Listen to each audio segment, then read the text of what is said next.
the 9th day of December 2025 on The Explainer tonight. We cannot make a decision on whether the elections were free and fair because we were denied entry. Not free, not fair. The Human Rights Commission questions the credibility of the recent by-elections.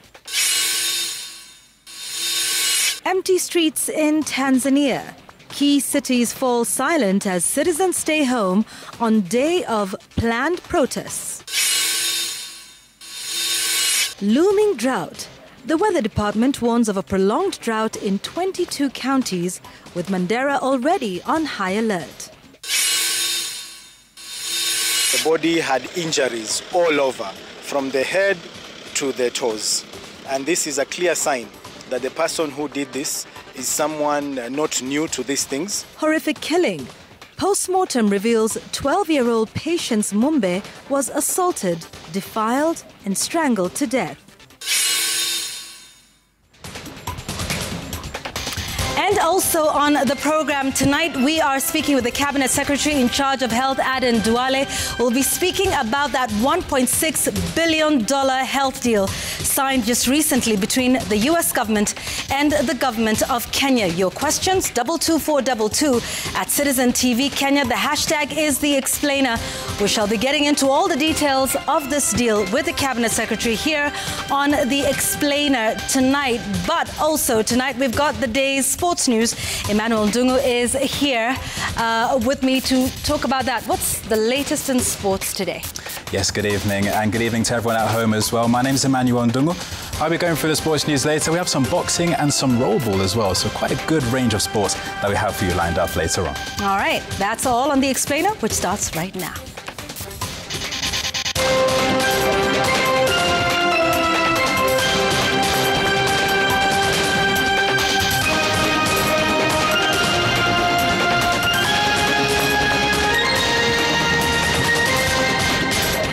Live from Citizen TV, this is The Explainer with Yvonne Okwara. Njoki Shege is our sign language interpreter tonight. Now, the Kenya National Commission on Human Rights, KNCHR, has condemned what it terms a blatant lack of transparency in the recent by-elections.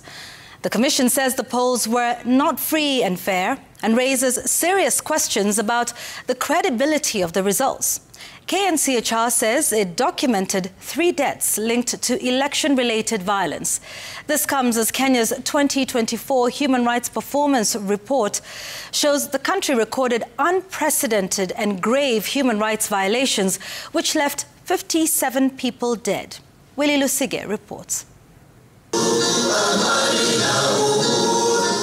Barely hours after IEBC chairperson Erastus Ethekon defended the just concluded by-elections as transparent and accountable, insisting every eligible voter had a fair chance to vote, a new KNCHR report paints a stocky, different picture. According to the Commission, the by-elections fell short of transparency. The Commission monitored these by-elections and they were kept out of 2 tallying centers, Chicago Primary School in Mbeere North and Mumboni North Ward.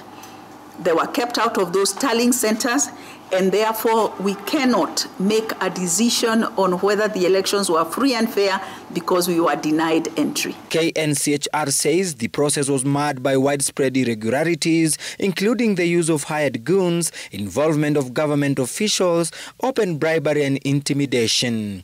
The Commission documented 3 deaths linked to election violence.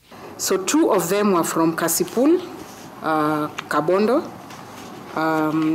during the by-elections. There was a 70-year-old in a stampede in Kabuchai.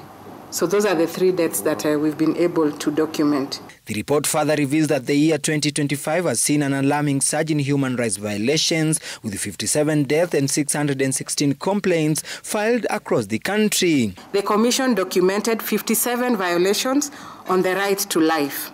And the period under review saw an affront to this right, especially between the months of June and July during civic unrests. KNCHR is now demanding decisive action from the Inspector General of Police and IPOA against police officers implicated in abuses. The Commission also calls on IPOA, that's the Independent Policing and Oversight Authority, to expedite investigations into enforced disappearances, torture, and the deaths of citizens in custody, and recommend charges against officers accused of extrajudicial killings. Willie Lusige, Citizen TV, Nairobi.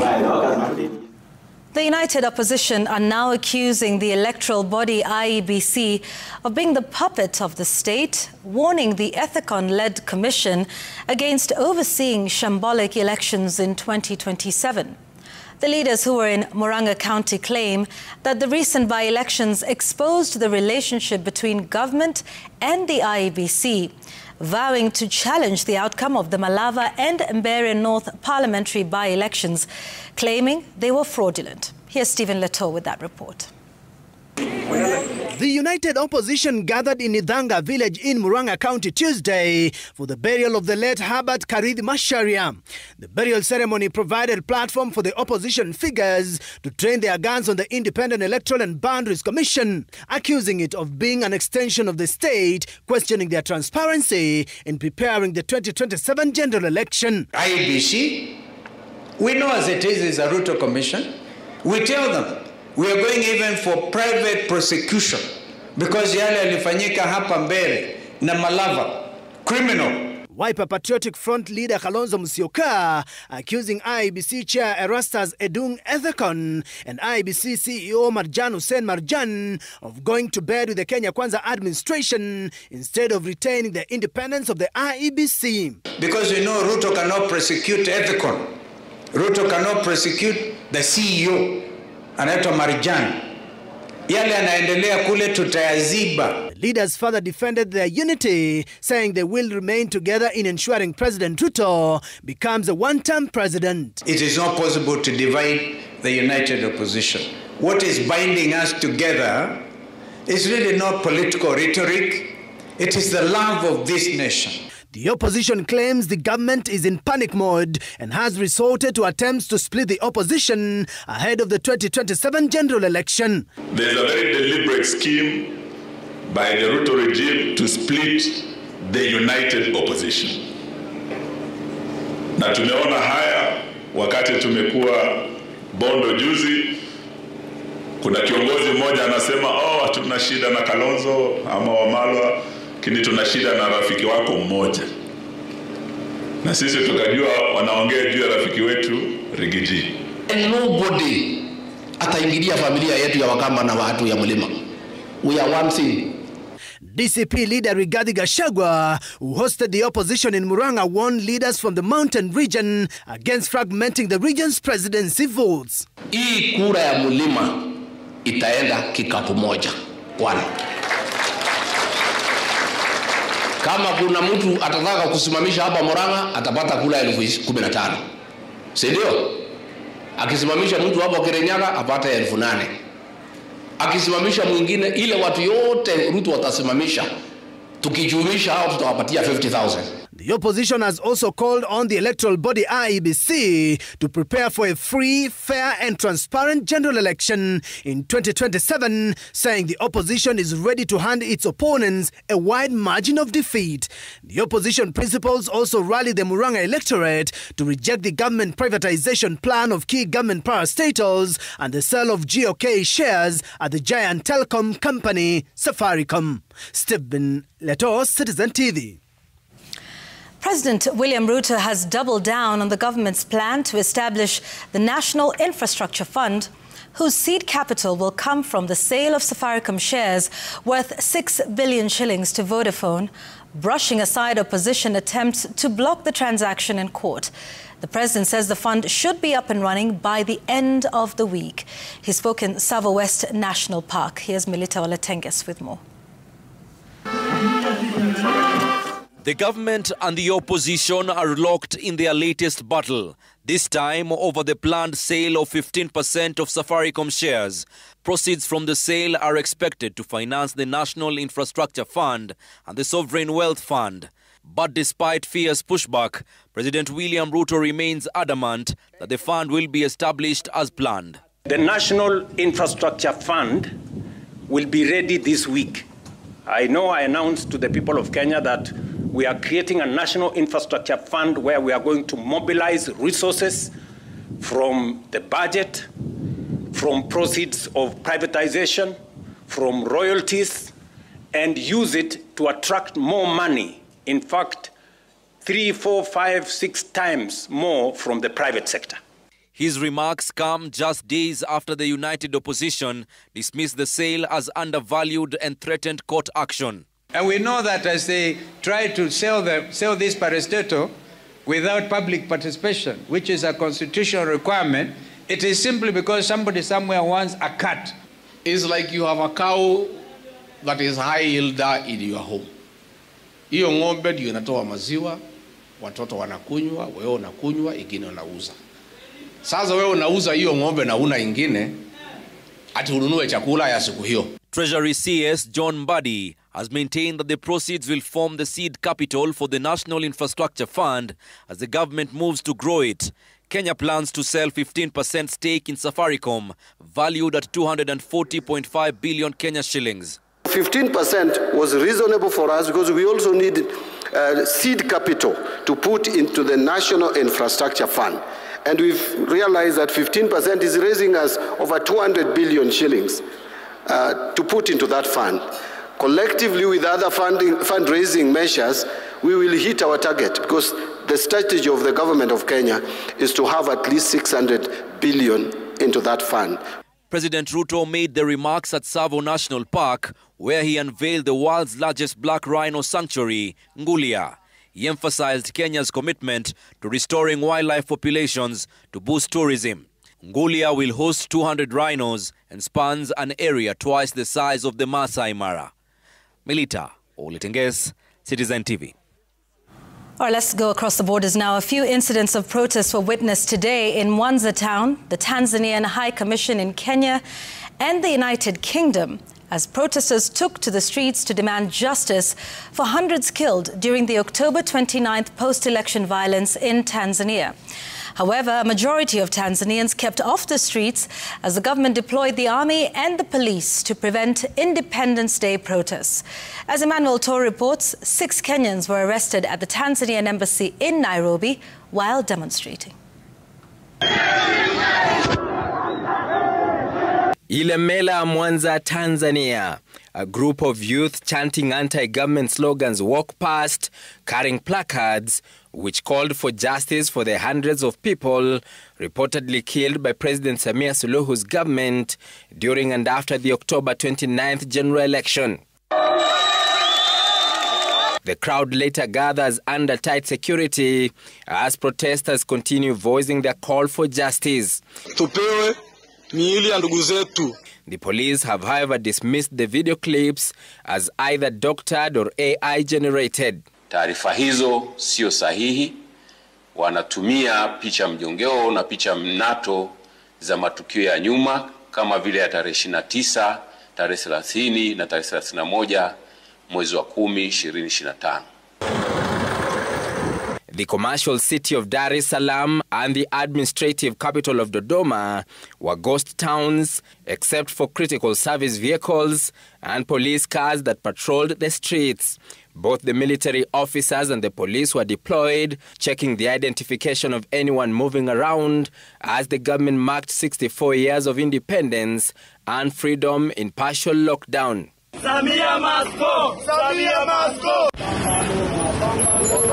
This comes as 6 Kenyans were Tuesday arrested and later released after they staged a protest outside the Tanzanian High Commission offices in Nairobi.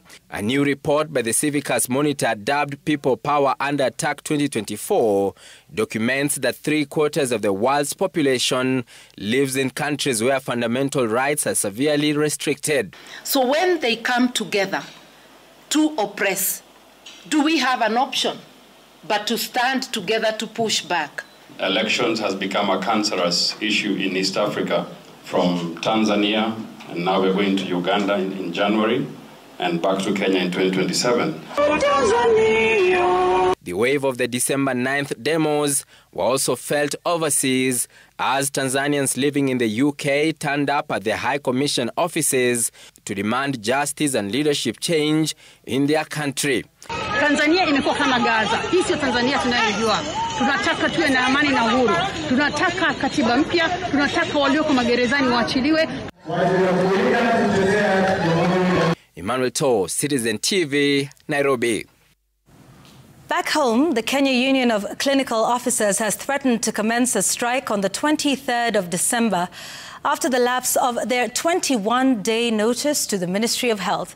The union held peaceful demonstrations marching from Green Park Terminus to the Ministry of Health headquarters at Afia House, where they accused the Cabinet Secretary for Health, Aden Duale, of failing to sign their return-to-work agreement, which would operationalize the absorption of permanent and pensionable terms. The Union Secretary-General Peterson Wachira says the government has not implemented key commitments in the 2024 return-to-work agreement, including promotions, redesignations, improved pay, and the absorption of clinical officers into permanent and pensionable terms.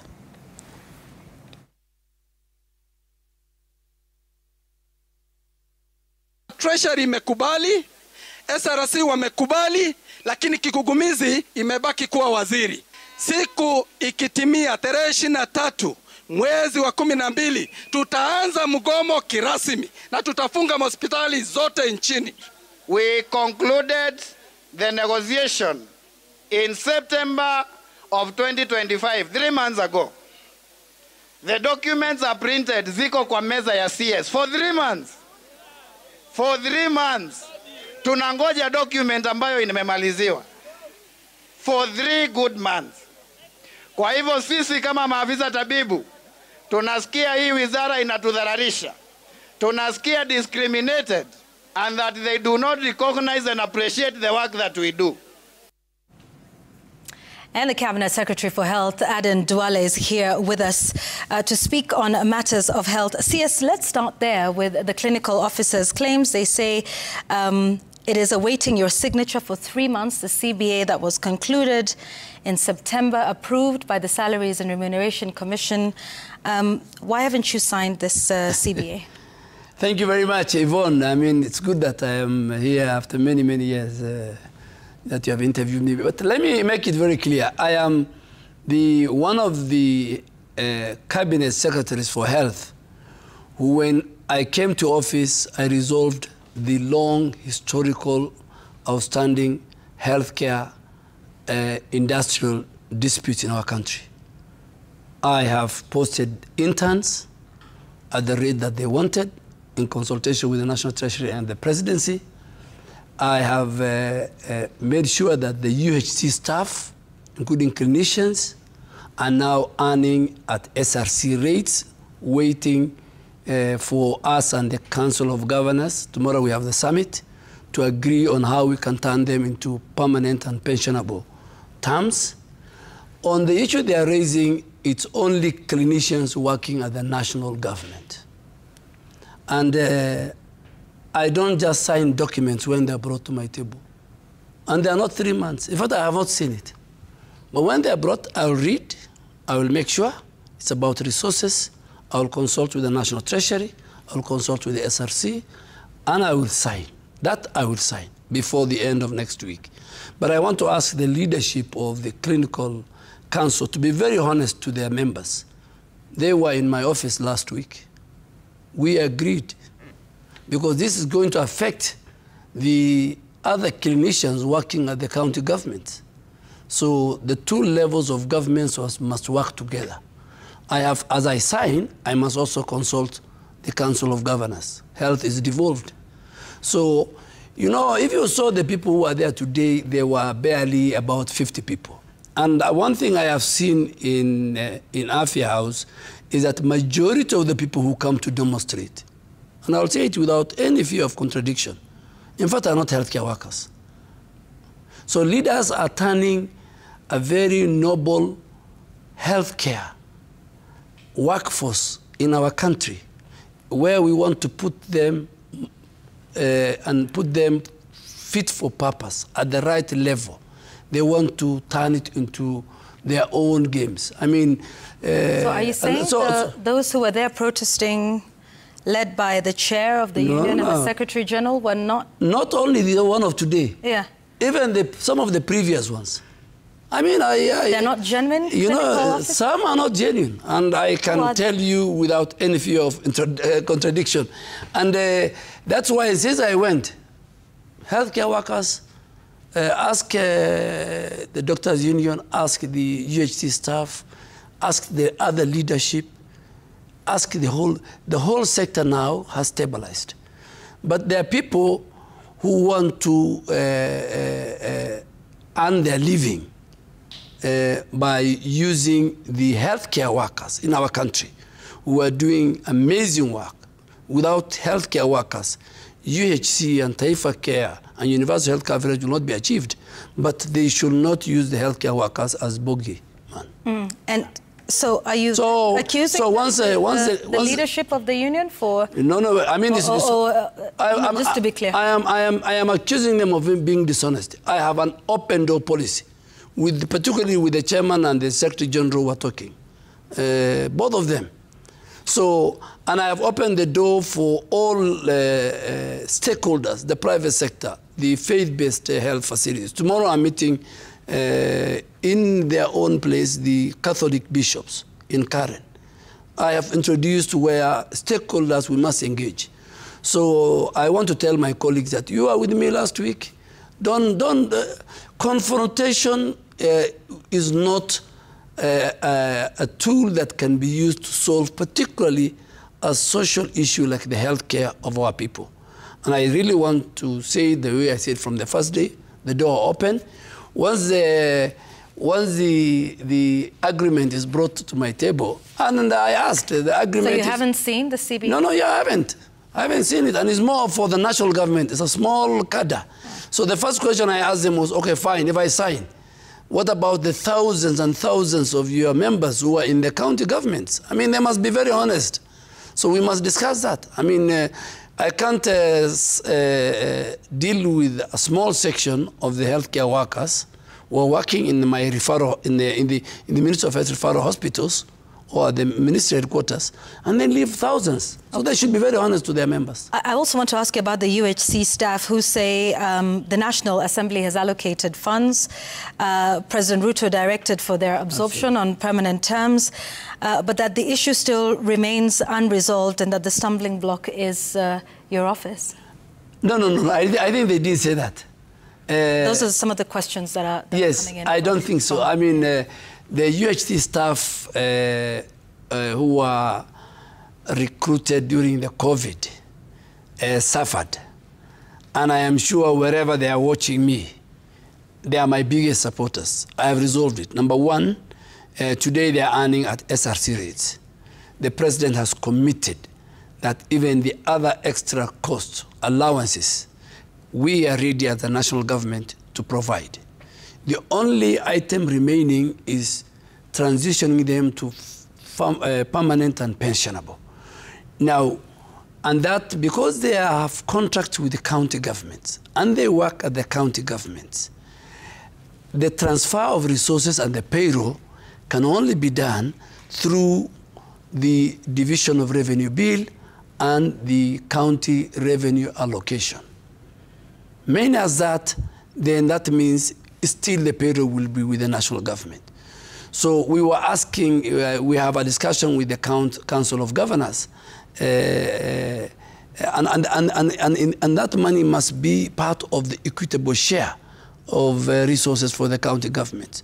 So that is a bit we are agreeing. And I think if they give us 1 or 2 months, the Council of Governors will come up with a solution on the National Treasury. But now, they are not earning the 50,000, the 40,000. Today, they are earning the same salary as any other nurses. The only bit is the permanent and pensionable, which I am committed, and the Council of Governors are committed to. Okay. We have much more to discuss with you, CS, including that $1.6 billion deal that was signed. 210 billion. That's so the Kenyans. Yes, in Kenyan shillings. In yes, Kenyan shillings, absolutely. Yes. That was signed between the Kenyan government and the United States government. We'll come back and talk about that and all of the issues surrounding and I have that given deal. You the signed document. Yes, we have the deals here. For the people of Kenya to see. All right. We will get into that in just a moment with you, CS. So stay with us. And also, we ask you to stay with us as well and send in your questions and your comments. But first, more than 2 million people in arid and semi-arid lands are at risk of acute hunger as drought situation worsens across the country. The Meteorological Department says the situation is getting dire. More counties join the alarm phase of the drought cycle. Brenda Wanga reports now on some of the counties already experiencing this phenomenon. The advisory from the Kenya Meteorological Department paints a grim picture for the millions of people in the country's dry regions where October to December rains failed, making what is normally a bad situation even worse. The number of those expected to be staring at starvation and hunger will increase from 1.8 million now to 2.14 million by the end of December. The drought is already hitting the pastoralist communities hard. In Shompole, Kajiado County, the impact is already being felt. Farmers here have to buy hay at exorbitant prices just to keep the animals alive. Families too are struggling to put food on their tables. Hiyo kidogo makata hiyo mekufa 30. Hii 20 imeusausa shule na kukula. Hiyo chakula ya mtoto. Basi namaliza kila wiki naenda soko. The sources of water are drying up and women now have to walk long distances to fetch the little they can get their hands on. Watu wanaamka saa 9 usiku, wanatembea kwa matoche za mikono, na sometimes kuna hatari kwa sababu kuna wanyama pori, kuna ndovu, kuna fisi, lakini itabidi. Hatuna maji ya kukunywa. Last week ilinyesha kidogo ndio tunachota saa hii na ni chafu. Lakini hatuna otherwise. Kajiado County is one of the 9 counties that have been classified as being in the alert phase of the drought cycle. Others are Wajir, Garissa, Kilifi, Kitui, Marsabit, Kwale, Isiolo, and Tana River. According to the Met Department, this county's water, pasture, and food are getting depleted. The 13 counties of Samburu, Turkana, Taita Taveta, West Pokot, Tharaka Nithi, Embu, Nyeri, Laikipia, Narok, Baringo, Makueni, Meru and Lamu have entered the normal drought phase, which means that while these counties are stable at the moment, they are beginning to show signs of stress. The county of Mandera, however, is already in the alarm stage. Residents here are in dire need of food relief and water provision. The National Drought Management Authority is closely monitoring the situation in these counties and others in danger of enhanced conditions, with the government now urged to put in place mitigating measures to save lives of residents and their animals. Brenda Wanga, Citizen TV. The 12-year-old girl who was found dead in Embakasi was defiled and strangled with her killers or by her killers before inflicting injuries all over her body. An autopsy report conducted at the city mortuary has also revealed that Patience Mumbe died due to head injuries. She went missing Thursday last week, only for her lifeless body to be discovered 2 days later, dumped just about a kilometre from the Embakasi police station. Her parents have called for a speedy investigation and arrest of her killers. Citizen TV's Ben Kirui with the details. At the Nairobi Funeral Home, formerly City Mortuary, the parents of 12-year-old Patience Mumbe waited anxiously as pathologists concluded a post-mortem examination to establish the cause of their daughter's death. Findings released by lead pathologist Grace Midigo revealed that Patience died from head injuries and strangulation, with evidence indicating she had also been sexually assaulted. Multiple injuries all over her body revealing the brutal murder of the 12-year-old. Niko na uchungu kumpoteza mtoto mdogo kama huyo, ambapo bado haijajulikana ni nini limfanyikia. Hilo jambo limenishangaza kabisa. So ningeomba serikali wafuatilie hiyo kesi na waongee ukweli, what really happened, na at least mtoto wangu apate haki yake. Also from review of the body, they confirmed that the body had injuries all over, from the head to the toes.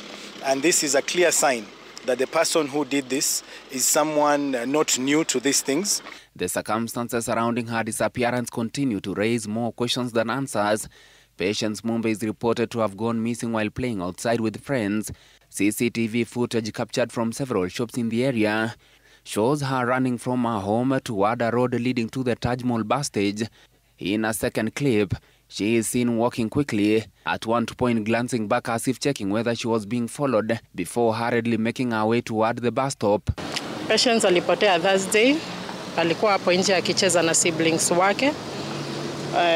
Nilikuwa kwa nyumba, so nikawaita warudi kwa nyumba na hakuitika. Sibling wake akaniambia Patience amekimbia. Investigations into the mysterious death are ongoing, with the detectives who are now in possession of crucial CCTV footage scrutinizing every detail collected from the scene. No suspect has been arrested so far, as the grieving parents continue to appeal for swift and thorough investigations. Kama familia tungependa waendelee na uchunguzi, at least tujue huyo mwenye alifanya hivyo, and maybe tupate sababu ya kufanyia huyo mtoto hivyo. Uchunguzi imeanzishwa, DCI wanafanya uchunguzi yao. Sisi ile kitu tunaweza omba kama familia, kitu ya kwanza, kama haki ya mtoto inaweza patikana. Police in Embakasi have confirmed receiving 4 cases of missing children in the last 1 month.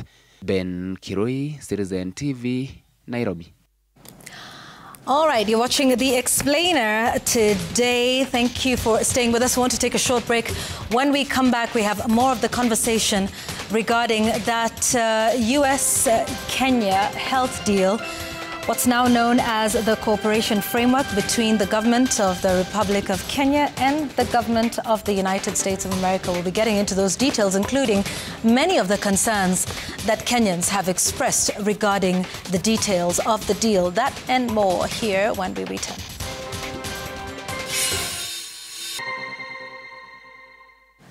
Thank you for staying with us on The Explainer. Now, 2 young men in Kariobangi North are nursing gunshot wounds after they were caught in chaos during what was meant to be a peaceful celebration of a ward representative's election victory, an event attended by opposition leader and former Deputy President Rigathi Gachagua.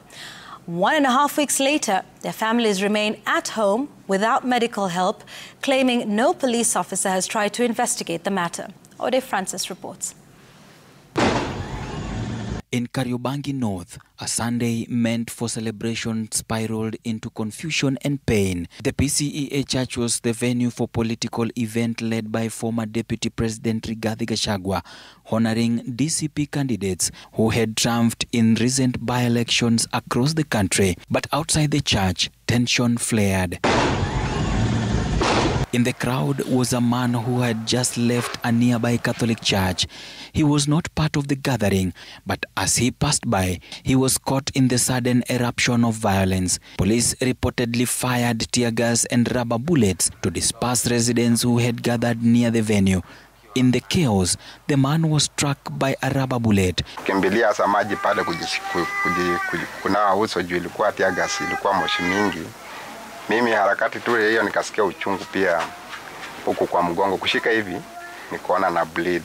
He lay unattended for a while before his wife Vivian was alerted. She rushed to the scene and attempted to get him medical attention. However, her efforts were met with resistance. According to Vivian, officers, including local OCS, initially blocked her from taking her husband to hospital despite his visible injuries. Nimemweka kwa nyumba juu bado sina option, na nikajiuliza Kenya, kwani nami ni Mkenya? Kwani mwana Kenya ama mwananchi wa chini hana haki yake? Now back home, the victim is unable to sit or walk properly. Vivian says the family has reached out to relatives and even the area MCA, who she personally supported during the campaign, but no help has come. Nyoike huyo mwenye tulichagua, nilikuwa kampena wake. Ambapo hata siamini kama imefanyika hii muda yote na baada hajachipi, na asubuhi nimeongea naye. Our team also spoke to another victim of the same incident who confirmed being shot and showed us the rubber bullet that was later removed from his body. Tulikuwa tunafikiria juu sasa OCS alisema tupelekwe hospitali, maybe watakuja waturipie. Hakuna kitu ambao walitusaidia. Vivian meanwhile says she is living in fear. She claims the OCS is still looking for her, accusing her of taking her husband away from the scene without police consent. As the family struggles with medical bills and unanswered questions, they are appealing for urgent intervention, especially from the very leaders they support. Ode Francis, Citizen TV, Nairobi. Safaricom PLC has received an overwhelming response for the first tranche of its newly launched medium-term note program. The first tranche was initially sized at 15 billion shillings, with a green shoe option to raise an additional 5 billion in case investor demand exceeded expectations. Following the closure of the offer period on December 5th, Safaricom says it has received applications totaling about 41.4 billion shillings. This even larger than the 40 billion shilling ceiling set by the capital markets for the entire program. As a result, and to accommodate investor interest, Safaricom has exercised the 5 billion shilling green shoe option, raising the allotment for tranche 1 to 20 billion shillings. The telco will thus refund the 21.4 billion to investors. The oversubscription speaks to strong investor confidence in Safaricom's financial strategy and increased market liquidity, as well as growing appetite for corporate bonds. The bond will begin trading at the Nairobi Securities Exchange on Tuesday, the 16th of December this year. The National Transport and Safety Authority has suspended the licenses of 62 drivers from 6 public transport companies following a compliance review that uncovered multiple safety breaches. NTSA says the affected drivers will be required to undergo mandatory retesting before their licenses can be reinstated. Marianne Nyambura reports. The National Transport and Safety Authority is on high alert this festive season, putting a total of 62 drivers from Tahmid Express Limited, Latema Travelers Bus and Safari Company Limited, Meru Nissan Operators Sacco, Moline Prestige Services Shuttle Limited, M-Trans Sacco Limited, and enabled Mashariki Investment Limited on notice and suspending their licenses. This follows a compliance assessment that revealed multiple violations and serious safety concerns. The authority directed the drivers to conduct retests and the operators to conduct road safety awareness training for all their drivers and to present selected vehicles for inspection. NTSA says the number of fatalities from road accidents in the country has gone up. Data from the Safety Authority indicates that 4,458 fatalities were recorded in 2025, as compared to 4,311 fatalities recorded in 2024. Of the 4,458 fatalities recorded in 2025, 1,650 were pedestrians, 403 were drivers, 723 were passengers, 432 pillion passengers, 67 pedal cyclists, and 1,148 motorcyclists. NTSA says it will remain firm and committed to road safety, particularly during this festive season. Marianne Nyambura, Citizen TV. Crops of unknown value and property have been destroyed in Rata Village, Kisumu County, in a monkey invasion that has lasted a month. The monkeys have also been attacking dogs deployed to ward them off the farms, leaving the residents in fear of more attacks. Laura Tino reports on the plight of the hundreds of affected farmers. Residents of Rata in Seme, Kisumu County have resorted to taking up arms in order to deal with monkeys that have been increasingly laying waste to their crop. For about a month, maize stalks have been hanging precariously as the monkeys ravage through farms, destroying everything in their path. Nimelima mahindi shamba mbili lakini nimelima nene round hii. Hakuna kidogo ambayo itaenda kwa nyumba. Yaani ni chakula yote. Tayari wamekula kando ya shamba yo. Sasa ikifika Januari, hiyo shamba itakwisha namna hiyo bila mimi kuonja hata kidogo. Juzi nilipiga miogo nikawachia watoto. watoto wakajiingia na njana mbewa, wakakula hiyo miogo yote, watoto wakarudi shule bila na njaa. Utusaidie wajameni, serikali mtusaidie. Despite efforts to deploy dogs to scare the monkeys off the farms, the invaders have proved they can better the canine reinforcements. Zinapiga umbwa. Umbwa ikikuja kuwa tu moja. Kama umbwa naenda gu gu gu. Unaona hiyo ngeri hiyo dume inapiga umbwa, hiyo mangi anapiga umbwa mpaka umbwa analia na kimbia kabisa. Sasa tunaomba serikali watuangalie na macho nyororo ili wakuje wachukue hii vitu yao wapeleke huko mbali. Hii chakula ya usaidizi sijui inaitwa namna gani, Kiswahili sio lugha yetu sisi. Tunataka hiyo watuletee yawa.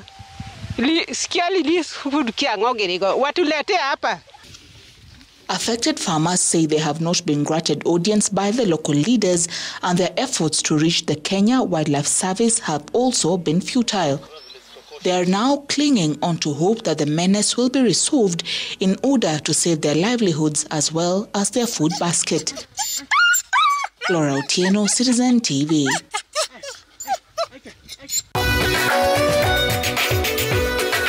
Business News, brought to you by Emirates. The best holiday ever's finally over.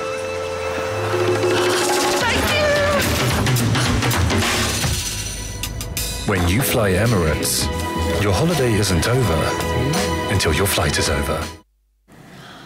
Right, now the Monetary Policy Committee of the Central Bank has for the 9th consecutive time cut the base lending rate from 9.25% to 9%, signalling further monetary easing in the Kenyan market. The committee, which sat for the final time this year, resolved to cut the base lending rate by 25 basis points, bringing the cumulative rate cut to 400 basis points, the highest interest rate cut in Kenya's history. According to the Central Bank Governor, Kamau Thuge, the move will boost the previous policy actions aimed at stimulating lending by banks to the private sector and supporting economic activity, with the central bank noting that lending to the private sector had improved to 6.3% in November, up from 5.9% in October.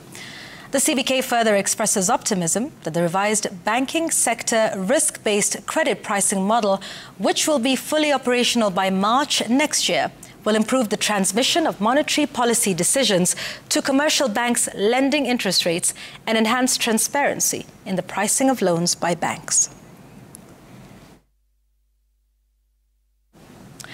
Now, the electric mobility industry is asking the government to delay plans for a road use levy on electric vehicles, arguing that the sector is still too young to absorb new charges.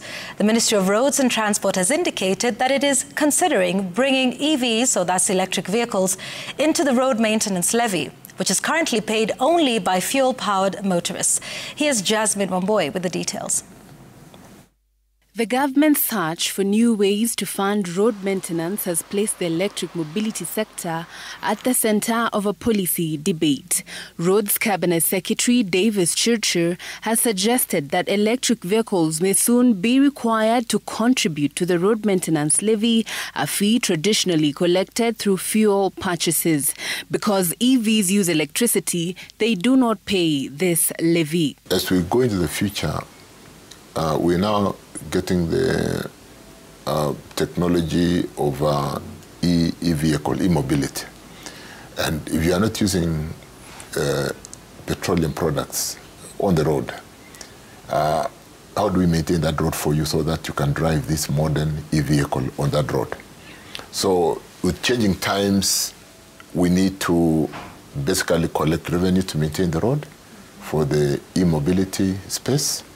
But the electric mobility sector is pushing back, calling the proposal premature and potentially damaging. They say the sector is in its infancy and is still working to build a viable business ecosystem.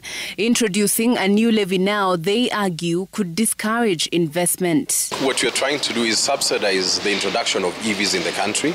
And once the product has been accepted, we have a significant growth. It's accepted. Our volumes are substantial. Now we can look at cutting down on incentives and increasing taxes to just basically normalize it. At the same time, the sector is pushing the Energy and Petroleum Regulatory Authority, EPRA, to remove the 15,000 kilowatt-hour monthly limit tied to the e-mobility tariff.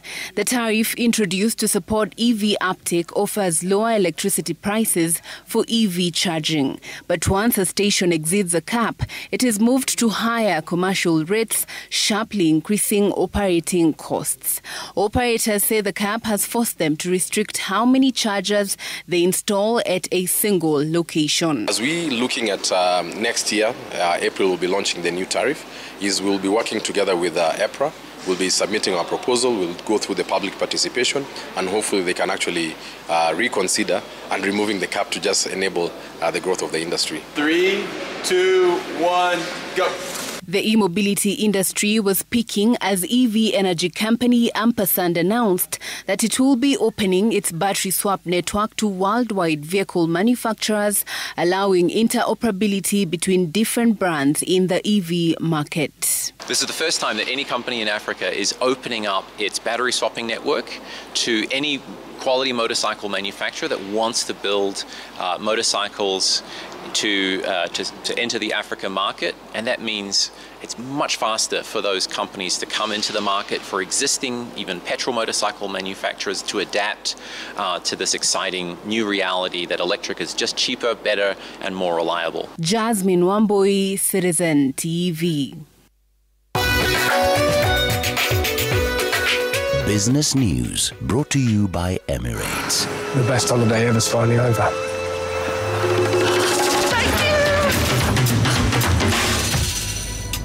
When you fly Emirates, your holiday isn't over until your flight is over.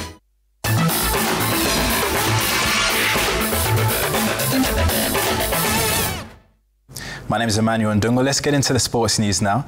The Football Kenya Federation, or the FKF, and the Aka Koro Football Academy have today entered a landmark partnership to launch Kenya's first residential high-performance system for youth football. The FKF said they are not satisfied with the youth team's performance and are now building structures to improve youth football. Today marks an important moment for Kenyan football. We are gathered to formalize a partnership that goes to the heart of our long-term vision, building proper structures for youth development and creating clear, reliable, world-class pathways for our young footballers. This country has the talent to compete with the best in the world. What has been missing is not ability, not passion. You find passion on every dusty field wherever you go in Kenya. And not ambition, but a structured long-term pathway to develop that talent from a young age. Defending rollerball world champions, Kenya's men's and women's teams have stepped up their preparations for the upcoming 7th Rollerball World Cup, set for the 11th to 19th of December in Dubai. With renewed interest in the sport from across the globe, pressure is mounting on the teams to perform well in order to retain their titles. The Rollerball Federation concluded trials to select the teams, and no player was guaranteed an automatic slot. The technical bench settled on 12 players for each team, with all players heading to camp to prepare. Both are confident of a good show, as they will land in Dubai as the teams to beat. Training sessions have been intensified, with the coaches now working on tactical drills ahead of their departure for Dubai.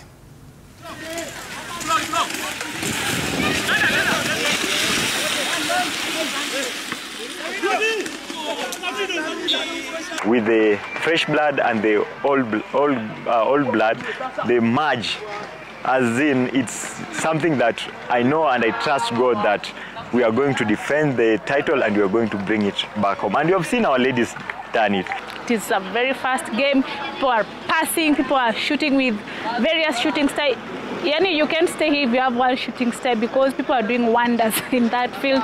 We have coaches who are experienced, who are working with the team, and the players were selected from all the clubs and all the teams that we have in the country. So the best players, we believe it's the best team, and they are going to do us proud. Moving on, Kenya's team to the upcoming Africa Youth Games in Angola was officially flagged off by the National Olympic Committee of Kenya President Shadrack Maluki. The team departed in 2 groups for the Games that will run for 12 days, beginning on Wednesday. Kenya has a contingent of 83 athletes in various sports disciplines. This team we are not just building for now. This is a team that is going to compete in the future Olympics. So it's a young team which we are looking forward to seeing it in Dakar next year and LA 2028. So we are building a brand as the National Olympic Committee of Kenya, a brand that we are so sure that is going to do us proud as a nation. Lightweight Washington Wandera became the latest Kenyan boxer to be eliminated from the IBA Men's World Boxing Championships, bowing out in the round of 16, 1 step off the money bracket. After sailing through in the round of 32, Wandera was hopeful of winning his match to get to the quarterfinals, where there is a guaranteed prize money of at least 1.2 million shillings. Wandera was no match for Latvia's Matves Prokudinst, though, who won by a unanimous points decision. All 5 judges ruled in favour of the Latvian. In another round of 16 bout tonight, Kenya's Paul Omondi will take on Armando Siguk from Mozambique in a featherweight clash. So far, only one Kenyan boxer, Robert Okaka, has made it to the quarter-finals. Well, that's a standing count. He didn't actually land as clean as I thought he had. But the better man prevailed.